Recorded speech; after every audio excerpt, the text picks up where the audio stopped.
सबसे पहले आप सभी भाइयों को जय श्री राम। दोस्तों, आज मैं आपको ऐसे विषय पर ले जाना चाहता हूं जिससे कि आपको सुनना बहुत ही ज़रूरी है। और मैं सबसे पहले चाहूँगा कि आप हमारे चैनल को सब्सक्राइब कर लें।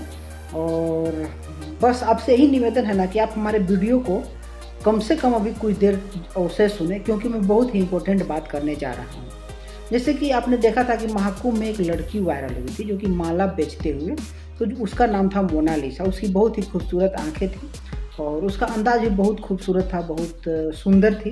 और आपने देखा कि उसको बहुत सारे लोगों ने मदद किया, स्पॉन्सर किया, और वो जा करके एक बहुत ही बड़ी हस्ती बन गई। उसके पास रुपए पैसे आ गए और थोड़ी सी बड़ी आदमी लड़की बन गई।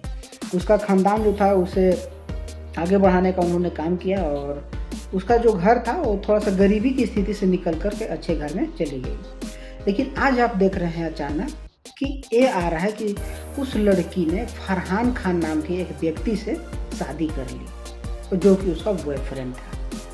लेकिन ये बहुत ही इको सिस्टम था और लव जिहाद के चंगुल में वो लड़की फंस चुकी है।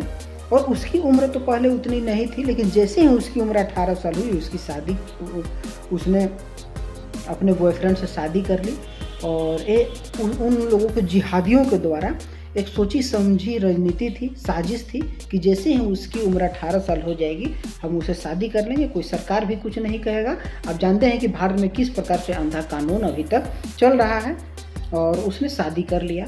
और सबसे बड़ी दिलचस्प बात यह है ना कि वो लड़की है मध्य प्रदेश की रहने वाली और फरहान खान जो है वो रहने वाला है बागपत का। और दोनों शादी करते हैं कहाँ? केरल में जा करके। और आप द केरला स्टोरी में आप भली भांति देखे होंगे, चाहे पहले से भी जितने भी लव जिहाद की घटनाएं होती है ना, वो लव जिहाद का जो घटना है वो केरल में सबसे सुरक्षित है। और लव जिहाद करने वाले लड़कों के लिए केरल बहुत बड़ी फंडिंग देता है, वहाँ की गवर्नमेंट फंडिंग देती है। वहाँ के बहुत सारे ऐसे संस्था है मुसलमानों के जिनके द्वारा इस चीज़ को बढ़ावा दिया जाता है।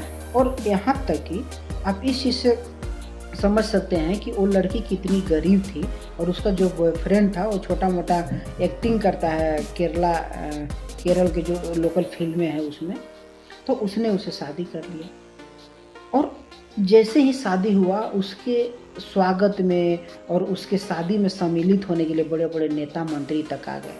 तो आप सोचिए कि एक गरीब सी लड़की के घर में नेता मंत्री आखिर आ क्यों रहा है? आपको ये बात थोड़ा सा अंदर से जा कर के सोचना चाहिए कि क्या साजिश चल रही है। आपने देखा है फिल्मों के माध्यम से कि किस प्रकार से उन्हें एक बहुत ही अच्छा माहौल दिया जाता है।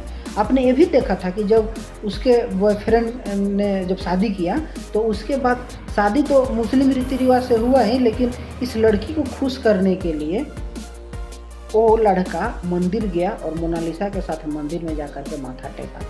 तो एक बहुत बड़ी साजिश है। और उस भोली भाली लड़की को जो कि गरीब है, उसके पीछे आने वाले समय में यह बोल करके कोई भी उसके पीछे और उसका समर्थन में नहीं आएगा कि तुमने गलती किया तो भुगतो। लेकिन वो जो जिहादी हैं वो जान रहे हैं कि इसके पीछे आगे आने वाला समय में कोई नहीं है, और इसीलिए उस लड़की को शिकार बनाया गया। तो ठीक है दोस्तों, चलते हैं, आज के लिए इतना ही।